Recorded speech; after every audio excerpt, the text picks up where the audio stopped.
오늘 본문 말씀은 요셉의 지파가 하나님께서 함께해 주심으로 가나안 사람들을 몰아내고 승리한 내용이 22절부터 26절까지 소개되고 있고요. 27절부터 36절까지는 나머지 6개 지파가 지파별로 쫓아내지 못한 가나안 족속에 대한 말씀으로 우리에게 메시지를 주고 있습니다. 이렇게 두 가지 사건을 우리가 함께 다루면서 귀한 은혜를 또 귀한 교훈을 얻는 이 시간 되기를 소망합니다. 먼저 22절과 23절 보겠습니다. 보면 요셉 가문이 가나안 사람들을 몰아낼 수 있는 이유에 관해서 제일 먼저 밝히고 있는 내용이 있습니다. 함께 읽어보겠습니다. 같이 한번 읽어보죠. 읽습니다. 시작. 요셉 가문도 베델을 치러 올라가니 여호와께서 그와 함께 하시니라. 요셉 가문이 베델을 정탐하게 하였는데 그 성읍의 본 이름은 루스라. 아멘. 요셉 가문은 여러분 므낫세와 에브라임 지파입니다. 이 두 지파가 베델을 치러 올라갔다라고 얘기합니다. 하나님께서 이미 각 지파에게 명령하신 내용들이 있는데 그 내용에 순종하여 그들이 올라갔을 때에 하나님께서 그들과 함께 하셨다. 하나님이 얘기해 주신 그 말씀을 그들이 붙잡고 올라갔을 때에 순종하고 나아갔을 때에 하나님이 함께 하셨다. 여러분, 하나님이 나와 함께 하기를 정말 원하면 하나님이 해 주신 말씀을 붙들고 여러분이 올라가셔야 돼요. 그러면 기도하지 않아도 당연히 하나님은 우리와 함께해 주십니다. 하나님은 더욱더 강력하게 말씀에 순종하는 사람들과 함께 하시는 줄 믿습니다. 또한 하나님께서 그들을 승리의 길로 반드시 인도하시고 여호와 니시의 하나님, 그래서 하나님의 승리가 반드시 이루어질 줄 믿습니다. 원래 이 성읍의 이름이 뭐라고 그랬냐면 루스라 이렇게 말했습니다. 여기서 얘기하는 루스, 이 땅의 내용은 창세기 28장에 보면 야곱이 형 에서의 장자권을 팥죽 한 그릇에 샀잖아요. 샀으면 그냥 잘 가져가시면 되는데 그걸 또 뺏어요. 또 자기 건데 뺏어. 참 이상하죠. 근데 이 장자권을 빼앗고 나니까 생명의 위험을 느꼈어요. 그래서 삼촌 라반의 집으로 도망을 갑니다. 그런데 어디에 머무냐면 루스에 머물러요. 그곳에서 그가 돌 베개를 베고 잡니다. 천사가 사닥다리를 통해 하늘에서 오르락 내리락 하는 것을 보게 되지요. 그리고 그곳에 단을 쌓습니다. 그리고 그것을 뭐라 부르냐면 베델이라고 얘기합니다. 그래서 베델은 하나님의 집이다, 이런 표현이지요. 야곱은 아버지의 집에만 계신 하나님인 줄 알았는데 나와 함께 이곳에 계시니 이곳이 하나님의 집이다, 이렇게 표현한 것입니다. 나와 함께 하시는 하나님을 알게 되니까 여러분 야곱이 두려워하지 아니하고 삼촌 라반의 집으로 담대히 가게 됩니다. 그곳에 단을 쌓고 28장 20절로 22절에 이렇게 하나님과 약속을 하고 서원을 합니다. 뭐라 그러냐면 야곱이 서원하여 이르되 하나님이 나와 함께 계셔서 내가 가는 이 길에서 나를 지키시고 먹을 떡과 입을 옷을 주시어 내가 평안히 아버지 집으로 돌아가게 하시오면 여호와께서 나의 하나님이 되실 것이요 내가 기둥으로 세운 이 돌이 하나님의 집이 될 것이요 하나님께서 내게 주신 모든 것에서 10분의 1을 내가 반드시 하나님께 드리겠나이다 하였더라.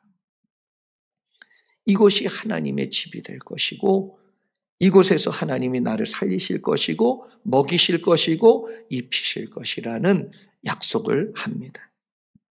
야곱은 하나님을 온전히 믿고 그 뜻에 순종을 하지요. 주님께서 인도하시는 길을 담대하게 이제 가기 시작합니다. 그리고 삼촌 라반의 집에서 하나님은요 이미 놀라운 계획을 준비하고 계셨어요. 야곱이 에서하고 같이 했으면, 야곱이 가나안 땅에 있었으면 그렇게 큰 부자가 될 수 없었어요. 담대한 믿음의 사람으로 거듭날 수 없었어요. 그런데 하나님은 야곱을 삼촌 라반의 집으로 인도하며 하나님의 놀라운 계획들을 이루시는 것을 보게 됩니다. 사랑하는 성도 여러분, 하나님이 함께 하실 때, 하나님이 말씀해 주실 때 순종하시기를 바랍니다. 주님이 인도하시는 길로 가시기 바랍니다. 말씀을 붙잡고 말씀해 주시는 길로 올라가시기를 바랍니다. 단을 쌓듯 예배를 통해 하나님을 더 깊이 만나시는 여러분 되기를 축원합니다. 놀라운 역사가 반드시 여러분 앞에 준비되어져 있는 줄 믿습니다. 순종이 힘들지만 그 순종의 열매는 하나님의 예비한 복을 반드시 만나고 누리는 은혜가 있을 줄 믿습니다. 여러분, 신실하신 하나님은 반드시 그 약속을 지키시고 이루시는 분이에요. 계속해서 24절로 26절까지의 말씀을 보겠습니다. 같이 한번 보죠. 시작. 정탐꾼들이 그 성읍에 한 사람이 나오는 것을 보고 그에게 이르되 청하노니 이 성읍의 입구를 우리에게 보이라. 그리하면 우리가 내게 선대하리라 하며 그 사람이 성읍의 입구를 가리킨지라. 이에 그들이 칼날로 그 성읍을 쳤으되 오직 그 사람과 그의 가족을 놓아 보내매 그 사람이 햇사람들의 땅에 가서 성읍을 건축하고 그것의 이름을 루스라 하였더니 오늘까지 그곳의 이름이 되니라. 아멘. 여러분, 마치 여리고성을 치러 올라갔을 때 하고 참 비슷한 그런 내용이고 상황이지요.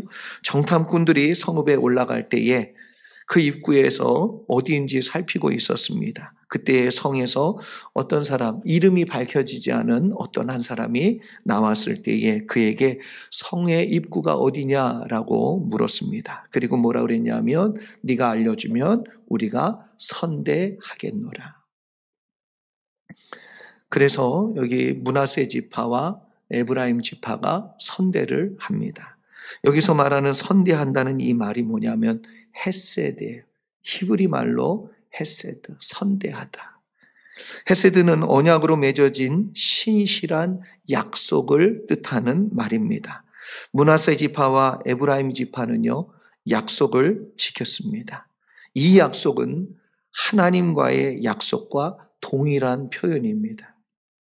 하나님께서 우리와 함께 하시겠다고 약속하신 약속, 이 헤세드가 지금도 우리 가운데 있음을 믿습니다. 신실한 주님의 약속을 하나님은 놓아보신 적이 없어요.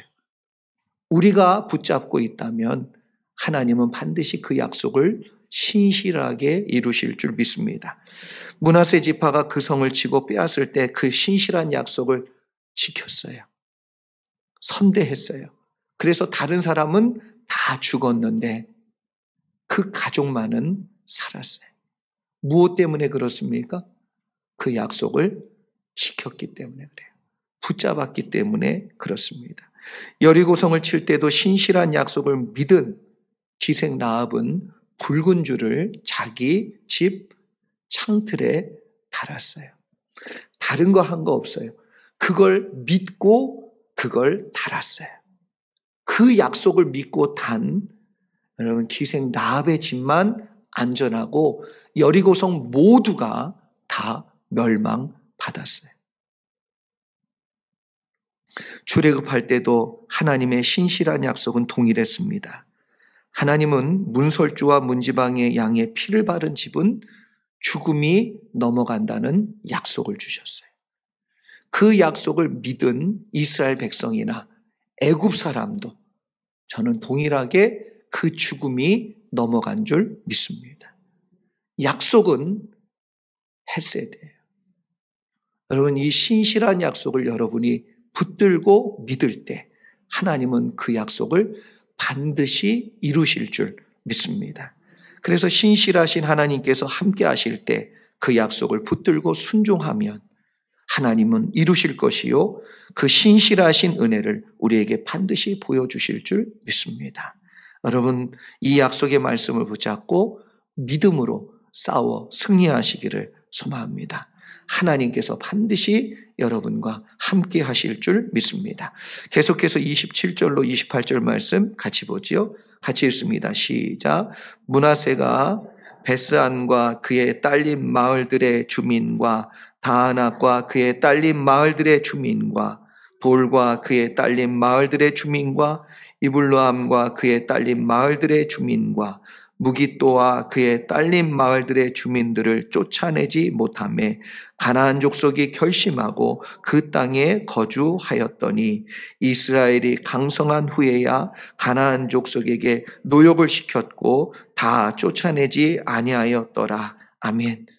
여러분 27장부터 6개 지파가 쫓아내지 못한 사역에 대해서 이야기하고 있습니다. 므낫세와 에브라임도 다 몰아내지 못했고 스불론과 아셀 지파 그리고 납달리 단 지파까지 자신들이 받은 땅에서 가나안 족속을 다 몰아내지 못했다. 이렇게 말씀하고 있지요. 그런데 여기서 우리가 두 가지 중요한 사실을 발견하게 됩니다. 그게 뭐냐 하면 하나는 몰아내지 못하니까 가나안 족속이 그 땅에 거주하기로 결심하였다는 거예요.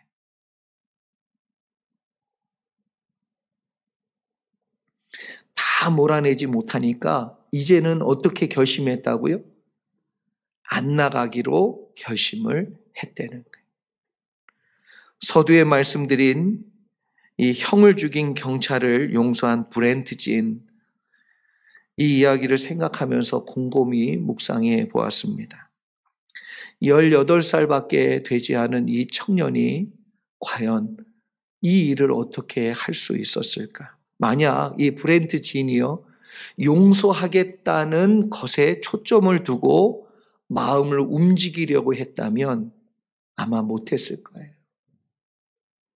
용서하겠다는 것이 목표이고 용서해야 된다라는 생각으로 마음을 바꾸려고 자기 의지로 만약에 이것을 마음먹었었다면 될 수도 있었겠지만 여러분 인간적으로 그게 불가능해요.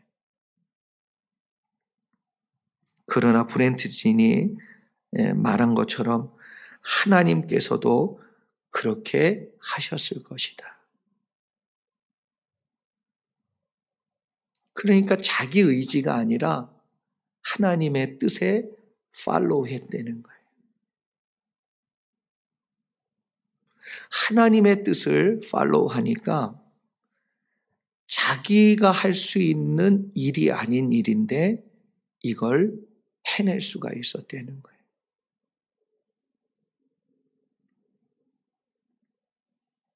만약 브렌트진이요 하나님의 뜻에 순종하지 않았다면 아마도 지금까지도 아니 죽을 날까지 분노와 미움이라는 마음으로 사로잡혀 있었을 거예요. 사랑하는 성도 여러분, 혹시 여러분 마음속에도 몰아내야 될 이 악한 것이 여러분 마음속에 있지 않습니까? 이제는 쫓아내야 될 여러분의 마음을 지금 붙들고 있는, 아니 거주하려고 하고 있고 그래서 우리를 넘어뜨리려고 하는 우리의 인생을, 우리의 마음을 축복받지 못하게 하려고 하는 그 무엇인가가 우리의 심령 가운데 거주하고 있지는 않냐는 거예요. 여러분 몰아내시기 바랍니다. 아니 몰아내셔야 되고 하나님이 함께 하시면 될 줄로 믿습니다. 몰아내지 않으면 그것이 내내 이제 나가지도 않고 내 마음속에 거주해서요 그것이 우리를 좌우하게 돼요. 축복받을 땅에서 내내 전쟁일 수밖에 없고 그것으로 인해 내내 아플 수밖에 없어요.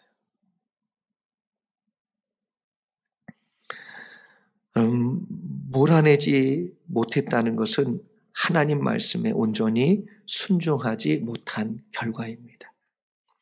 그렇기 때문에 내 속에 있는 죄와 육신의 마음과 분노와 악한 생각들을 몰아내기 위해선 그런 브렌트 진처럼 여러분이 하나님의 말씀에 팔로우 하셔야 돼요.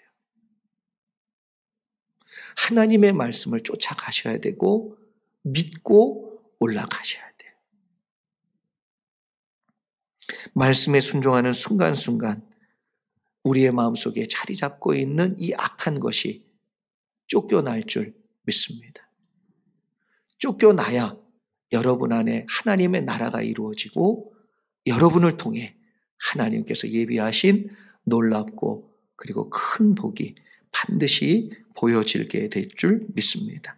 저는 여러분 한 분 한 분이 이러한 분들 되기를 주의 이름으로 축원합니다. 또 다른 하나는 몰아내지 못하니까 이스라엘 지파들이 어떻게 했어요? 힘이 강할 때는 그들을 다스렸어요. 노역을 시켰다. 이거 다스렸다는 거지요. 그런데 힘이 약해질 때는 어떻게 해요? 도리어 그 악한 것이 지배했다는 거예요. 심지어 뭐라고 얘기하냐면 산 위에다가 몰아놓고 내려오지도 못하게 했다는 거예요.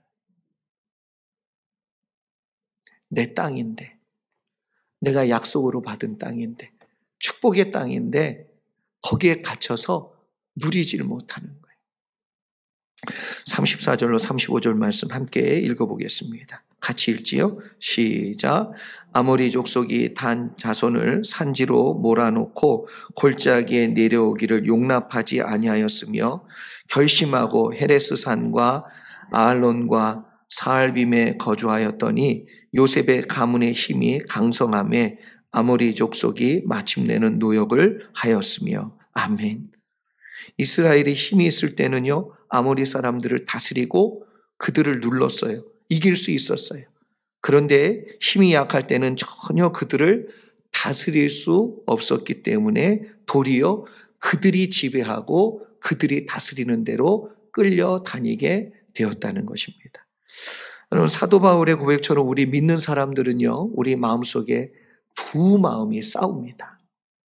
두 마음이 격렬하게 싸워요. 성령님께서 역사하실 때는 내 육신의 생각을 쫓아가지 않는데 성령님의 역사가 약해지기 시작할 때 하나님의 생각이 아닌 육신의 생각을 너무나도 쉽게 따라가고 육신의 생각이 우리를 지배하는 것을 경험하게 되지요. 그런데 육신의 생각과 마음을 몰아내지 않으면 하나님의 생각과 마음을 내려놓게 됩니다. 이것 때문에 사도 바울은 로마서 7장 24절로 25절에 이렇게 고백합니다. 오호라 나는 곤고한 사람이로다. 이 사망의 몸에서 누가 나를 건져내랴. 우리 주 예수 그리스도로 말미암아 하나님께 감사하리로다. 그런즉 내 자신이 마음으로는 하나님의 법을, 육신으로는 죄의 법을 섬기노라. 그러니까 이 두 마음이 계속 싸우고 있다는 거예요. 여러분, 로마서를 쓸 때의 사도 바울은요, 이미 성령 충만을 경험했고 삼층천도 다녀왔고 이미 그는 말씀에 깊이 서 있는 사람이었어요. 그럼에도 불구하고 뭐예요? 두 마음이 싸우는데 그걸 이기지 못하는 자기 자신을 보면서 뭐라고 그럽니까? 오호라, 난 참으로 불쌍하고 가련한 사람이구나.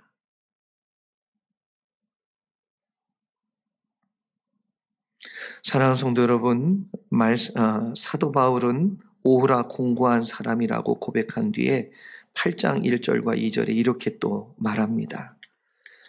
제가 읽어드립니다. 그러므로 이제 그리스도 예수 안에 있는 자에게는 결코 정죄함이 없나니 이는 그리스도 예수 안에 있는 생명의 성령의 법이 죄와 사망의 법에서 너를 해방하였음이라. 여러분, 죄와 사망의 법을 이기는 길은 성령의 법을 따라가는 거예요. 성령의 법을 따라가면 죄와 사망의 법은 자연스럽게 이기게 되어 있어요.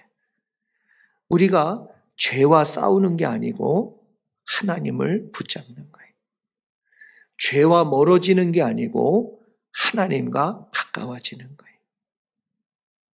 그래서 해방이라는 표현을 썼어요. 할렐루야. 여러분이 정말 죄와 사망의 법에서, 육신의 법에서 해방되시기를 주의 이름으로 축원합니다. 그래서 로마서 8장 6절에 매우 중요한 결론을 말씀하는데 읽어드리면 이렇습니다. 육신의 생각은 사망이요 영의 생각은 생명과 평안이니라. 하나님께서 함께 하실 때 말씀을 붙잡고 육신의 생각을 따라가지 말고 하나님의 말씀을 쫓아 영의 생각을 따라가시는 여러분 되기를 축원합니다. 그럴 때 온전히 다 몰아내시는 성령 하나님의 능력을 여러분들이 분명히 경험할 줄 믿습니다. 그래서 누리셔야 돼. 평안과 생명을. 그게 여러분의 것이에요. 그게 하나님이 주시는 여러분의 복이에요. 더 이상 여러분의 마음의 자리를 잡고 그리고 살고 있는 그 육신의 생각에 묶이지 마시고 해방되시기를 축복합니다. 몰아내시기를 축복합니다. 성령의 생각을 따르시고 말씀을 붙잡으며 순종의 길로 올라서시는 여러분 되기를 소망합니다. 사사기는 가나안 사람을 쫓아내지 못한 이스라엘 백성이요 12명의 사사가 바뀌어도 변함없어요. 또 무너졌어요. 또 실패했어요. 또 육신에, 또 죄에, 또 악한 것에 묶여있는 해방되지 못한 그들의 모습을 이야기하고 있다는 것입니다. 우리에게 이 교훈을 똑똑히 말씀해 주시는 것은 우리가 이것에 묶여있는 자가 아닌 예수 그리스도 안에서, 말씀 안에서 참 생명과 평안을 얻기를 우리 주님 원하시기 때문에 주신 말씀이라고 믿습니다. 지금 우리가 보았던 브렌트 진처럼 하나님의 말씀으로 육신의 생각과 마음을 몰아내는 여러분 한 분 한 분 되실 때 하나님께서 여러분에게 놀라운 일들을 준비하고 계시는 줄 믿습니다. 분명히 여러분이 하나님의 말씀에 순종하여 승리할 때 여러분뿐만 아니라 이 브렌트 진처럼 우리의 삶의 자리에 화목과 연합이 이루어지고 담이 허물어지고 하나님께서 이루시는 화평과 그리고 주시는 복이 여러분 가운데 충만할 줄 믿습니다.